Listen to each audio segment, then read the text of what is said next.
Hello बच्चों, कैसे हैं आप। सोशल विद सविता चैनल पर आप सभी का बहुत बहुत स्वागत है। तो बच्चों, आज हम आ चुके हैं एक नए वीडियो के साथ, एक नए टॉपिक पर। तो आज का हमारा विषय है सामाजिक विज्ञान, और उसके अंदर आपका आता है इतिहास, क्लास 8 चैप्टर 5, और आपके चैप्टर का नाम है जब जनता बगावत करती है। और ये जो क्वेश्चन इसके अंदर हैं आपको न्यू बुक के अकॉर्डिंग है। और बच्चे, आपको एक बात बताते चलें कि आपका अभ्यास प्रश्न के साथ साथ इसमें इंपॉर्टेंट क्वेश्चंस भी हैं जो कि आपके एग्जाम के पॉइंट ऑफ व्यू से बहुत ही इंपॉर्टेंट है। अगर आपने अभी मिड टर्म एग्जाम दिया होगा तो हमारे अगर पुराने वीडियोस देखे होंगे पहले के, जिसके अंदर हमने एक्स्ट्रा क्वेश्चंस दिए थे, उससे एग्जाम में बहुत सारे क्वेश्चन पूछे गए थे। तो बच्चों के डिमांड पर हम आगे भी इसको कंटिन्यू कर रहे हैं ताकि आपको एग्जाम में, आने वाले एग्जाम में आपको हेल्प मिले और आप अच्छे नंबर स्कोर कर सके। तो चलिए, ज़्यादा ना देर करते हुए अब हम टॉपिक पर चलते हैं। लेट्स स्टार्ट करते हैं अब। तो चलिए शुरू करते हैं। और ये है आपका अभ्यास के प्रश्न। प्रश्न नंबर 1, झांसी की रानी लक्ष्मीबाई की अंग्रेजों से क्या मांग थी जिसे अंग्रेजों ने ठुकरा दिया। तो उत्तर है बच्चों, झांसी की रानी लक्ष्मीबाई की मांग थी कि अंग्रेज उनके गोद लिए बेटे को झांसी का राजा मान ले, परंतु अंग्रेजों ने उनकी मांग को ठुकरा दिया। अंग्रेजों ने भारतीय राज्यों को हड़पने के लिए लैप्स की नीति, व्यपगत का सिद्धांत बना रखी थी, जिसके अनुसार अगर भारतीय राजा की मृत्यु बिना किसी उत्तराधिकारी छोड़े हो जाती है तो उस राज्य को अंग्रेजी शासन में मिला लिया जाता था। ठीक है बच्चों, आप चलते हैं नेक्स्ट क्वेश्चन पे। क्वेश्चन नंबर 2, ईसाई धर्म अपनाने वालों के हितों की रक्षा के लिए अंग्रेजों ने क्या किया। ईसाई धर्म अपनाने वालों के हितों की रक्षा के लिए अंग्रेजों ने एक नया कानून बनाया था। इस कानून में यह प्रावधान था कि अगर कोई भारतीय ईसाई धर्म अपनाता है तो उसे अपने पूर्वजों की संपत्ति पर अधिकार पहले जैसा ही रहेगा। ठीक है बच्चों, अब चलते हैं प्रश्न नंबर 3 पर। सिपाहियों को नए कारतूसों पर क्यों ऐतराज था। उत्तर है, मेरठ में तैनात कुछ सिपाहियों ने नए कारतूसों का प्रयोग करने से मना कर दिया था, क्योंकि उन्हें लगता था कि नए कारतूसों पर गाय और सुअर चर्बी का लेप लगाया हुआ होता था, या चर्बी लगी रहती थी उस पर, इसलिए उनको कारतूसों से ऐतराज था। और यही कारण भी बना था आपका 1857 का विद्रोह का भी। प्रश्न नंबर 4 पे चलते हैं बच्चों। अंतिम मुगल बादशाह ने अपनी आखिरी साल किस तरह बिताए। तो उत्तर है, अंतिम मुगल बादशाह बहादुर शाह जफर को सैनिक विद्रोह के लिए आजीवन कारावास की सजा दी गई। उन्हें रंगून की जेल में भेज दिया गया।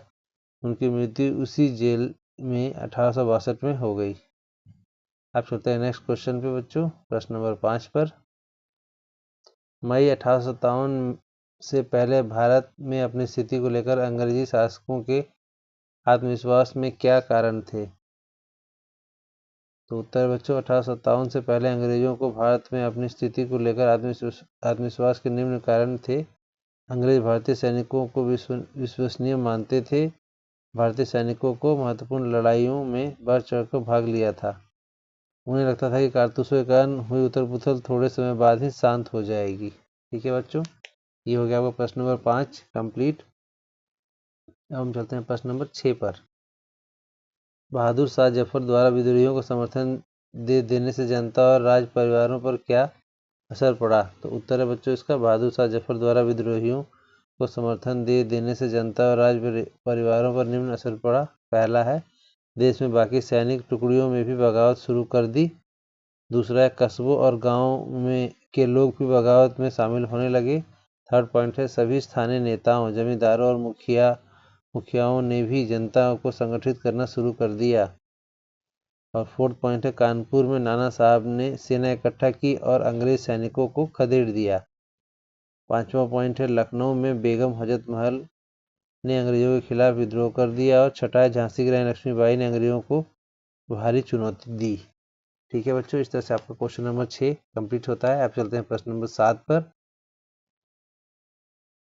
प्रश्न नंबर 7 है, अवध के बागी भूस्वामियों से समर्पण करवाने के लिए अंग्रेजों ने क्या किया। ठीक है बच्चों, तो उसका उत्तर हो जाएगा, अवध के बागी भूस्वामियों से समर्पण करवाने के लिए अंग्रेजों ने निम्न कार्य किए।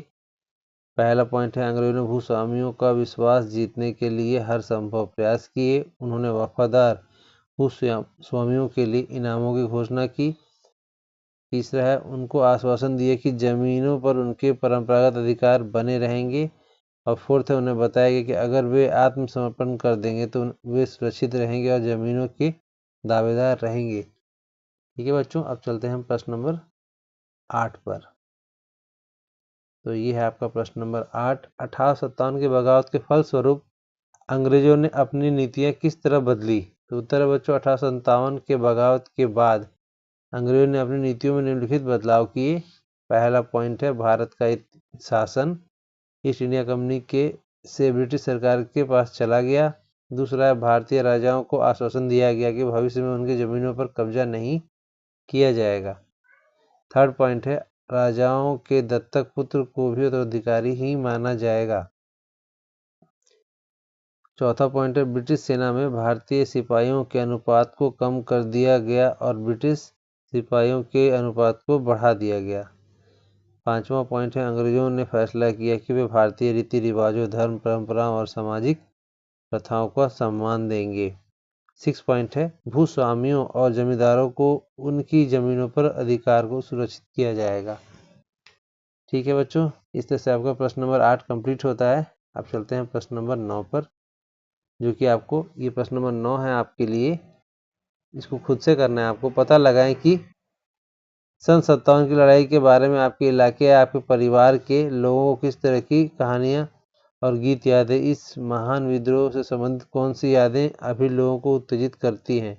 ये क्वेश्चन अपने इलाके के लोगों से, अपने आस पड़ोस के लोगों से पूछ सकते हैं, अपने घर में भी पूछ सकते हैं। ठीक है बच्चों, अब चलते हैं नेक्स्ट क्वेश्चन, क्वेश्चन नंबर 10 पर। झांसी की रानी लक्ष्मीबाई के बारे में और पता लगाएं। क्या आप उन्हें अपने समय की एक विलक्षण महिला क्यों मानते हैं? तो उत्तर बच्चों इसका रानी लक्ष्मीबाई का जन्म 1828 के आसपास बनारस में हुआ था। 14 वर्ष की आयु में उनका विवाह झांसी के राजा गंगाधर राव के साथ हुआ। उन्होंने एक पुत्र को जन्म दिया जिसकी कुछ ही दिनों बाद मृत्यु हो गई।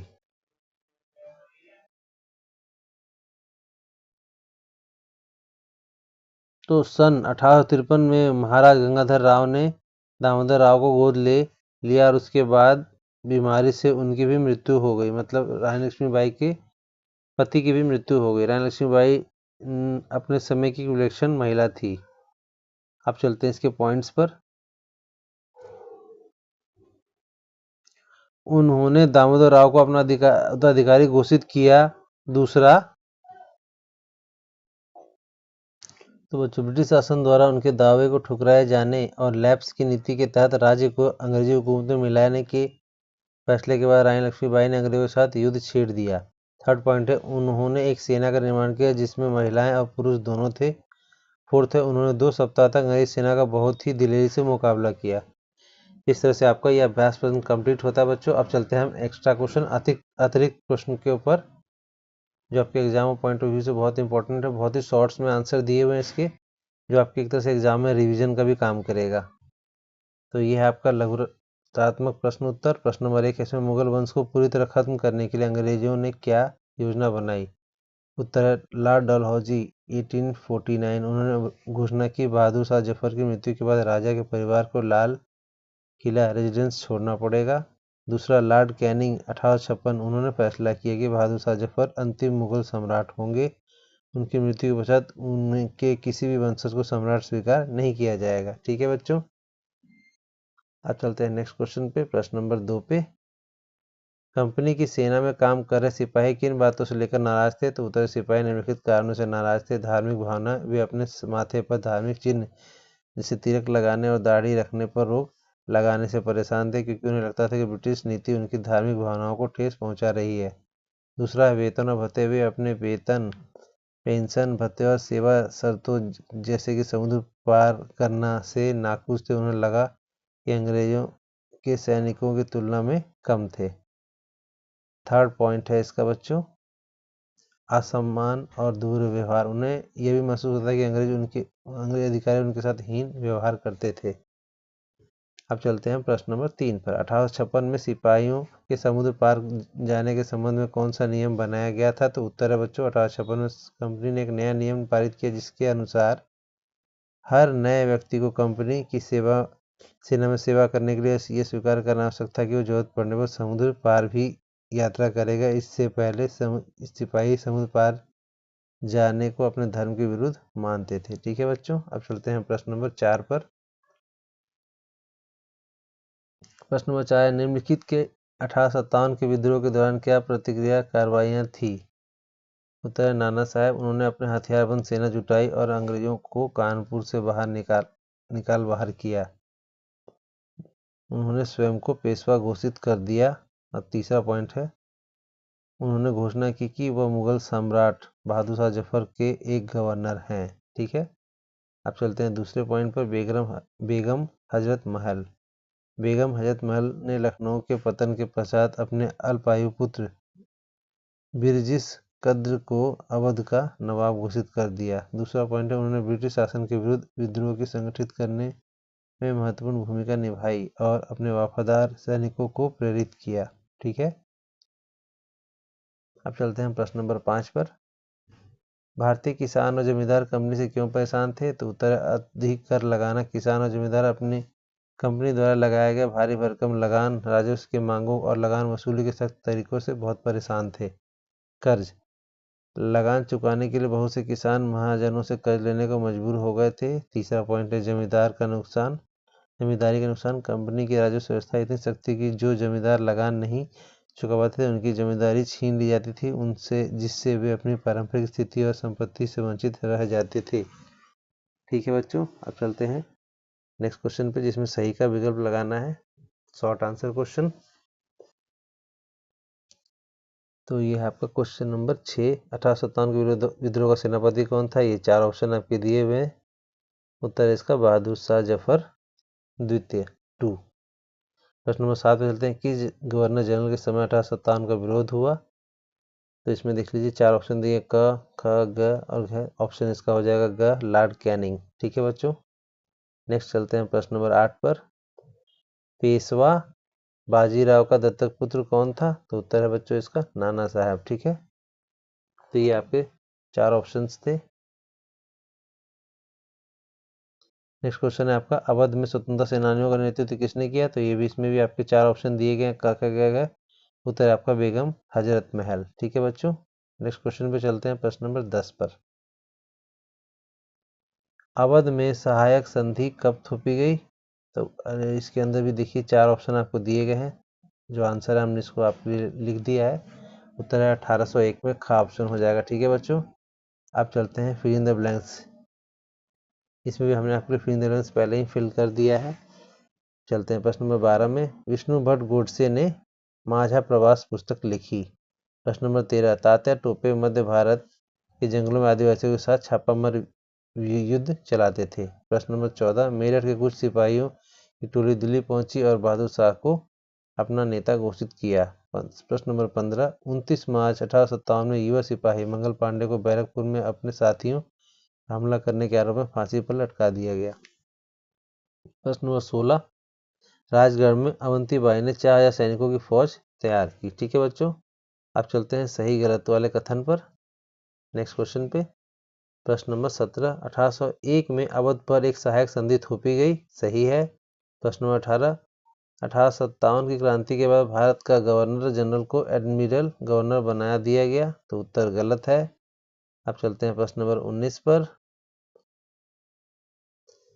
भारतीय सिपाही अपने वेतन भत्ते और सेवा शर्तों के कारण परेशान थे। तो सही है। प्रश्न नंबर 20 है, 1862 में बहादुर शाह जफर की मृत्यु रंगून जेल में हुई। तो ये भी सही है। प्रश्न नंबर 21, 1857 के प्रथम स्वतंत्रता संग्राम में हिंदू मुस्लिम एकता स्थापित हुई। तो ये भी सही है बच्चों। अब चलते हैं अनेक शब्दों के लिए एक शब्द उत्तर है, एक शब्द में उत्तर देने वाला, सॉरी। प्रश्न नंबर 22, 1857 के विद्रोह का तत्कालीन कारण क्या था? तो उत्तर है चर्बी वाले कारतूस। प्रश्न नंबर 23, बहादुर शाह जफर की पत्नी का क्या नाम था? तो उत्तर है जीनत महल। प्रश्न नंबर 24, सिपाही विद्रोह की शुरुआत कहाँ से हुई? तो उत्तर है मेरठ। उसी तरह से चलते हैं लास्ट क्वेश्चन पे। प्रश्न नंबर 25, किस विद्रोही नेता ने अंग्रेजों के साथ गुरिल्ला युद्ध किया? तो उत्तर है तात्या टोपे। तो बच्चों, चैनल को बने रहने के लिए आपका बहुत बहुत धन्यवाद। चैनल पर नए हैं तो चैनल को सब्सक्राइब करें, वीडियो को लाइक करें और अपने दोस्तों में शेयर करना ना भूलें। तो वीडियो को देखने के लिए आपका बहुत बहुत धन्यवाद। चैनल को लाइक करें, शेयर करें, कमेंट करें। और सब्सक्राइब करें। अगर आप चैनल पर नए हैं तो अपने दोस्तों में शेयर करना ना भूलें। आपके लिए हम इसी तरह की वीडियो लेकर आते रहते हैं हर एक टॉपिक पर। आगे किस टॉपिक पर आपको वीडियो चाहिए आप ज़रूर कमेंट करें, और वीडियो देखने के बाद वीडियो को लाइक ज़रूर करें। ठीक है बच्चों, तो आज के लिए इतना ही। मिलते हैं नए वीडियो में, तब तक के लिए धन्यवाद।